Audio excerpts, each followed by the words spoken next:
You're talking about public health, so we've got to know for sure what's there. A massive groundwater contamination in a northern Michigan county. The state is working to keep the water supply safe. In the wake of the Flint water crisis, northern Michigan's news leader looked into the water in our area. A contamination in Antrim County has been around for years. The Michigan Department of Environmental Quality keeps a close eye on it. 9 and 10's Lynsey Mukomel teamed up with the DEQ to see how they monitor the toxic plume in this special report. We're dealing with the sins of our fathers on this one. The Michigan Department of Environmental Quality is dealing with a massive contamination in Antrim County groundwater.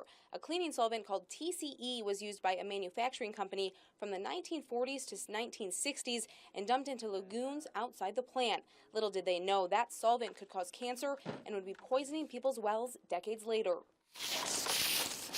The companies that were responsible for that are no longer in business, so it became an orphan site. So the state of Michigan took over the responsibility of investigating the contamination and providing drinking water to the public in about early 2000s. The contamination now affects 13 trillion gallons of groundwater. The plume stretches 6 miles between Mansalona and Bel Air, spreading 1.5 miles wide. We learned how the DEQ monitors the plume. We sample about 45 different residential drinking water wells that are private, not on the municipal system, every year. And once detected in their water, then we'll provide them bottled water and then we'll hook them up to the municipal system.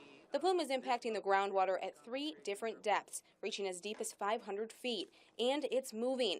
The shallow zone moves between 320 and 400 feet per year, the intermediate moves about 100 feet per year, and the deep zone moves less than 50 feet per year. In 2015, this well was installed as a shallow well because we had had some detections in this area. We pump air into this chamber, and it squeezes the bladder, which is an accordion, and that allows water to enter into the accordion and then push it back up and through this tubing. So we sample from this tubing.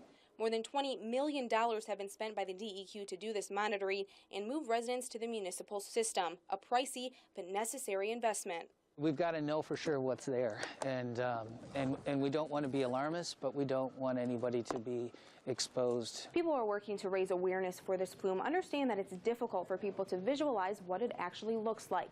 So Three Lakes Association built this 3D model that actually gives people a better perspective of what it looks like from underground. All these little green lines coming down, those represent every time she puts a monitoring well in, and you can see where the black lines are.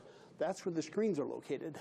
Dean Branson advocates for funding to monitor the plume, monitoring, not removing the TCE, because that isn't a realistic option. That if we put some skin in the game, which meant a local $250,000, that they would come up with the rest of the money. And the local community did, and the state of Michigan is now committed to finish these 2 projects. One project is to build a new storage tank where the municipal wells are. The plume is moving right at the well field, but the tank will help pull water from an area under the contamination. The plume will travel over that above where the screen is, and the contamination will continue on. It'll go on further for hundreds of years. The other project will connect a new water main to the Mansalona supply wells, ensuring TCE is not getting into people's water. It could almost scare you to death. If you read the newspaper articles, look it up on the internet, it's like, this is scary. But the water that's being supplied through those water mains is really good. And that's our main concern is public health, and we've been providing safe drinking water to everybody, and we've also been extending drinking water to areas when they need it. In Antrim County, Lynsey Mukomel, 9 and 10 News at 6.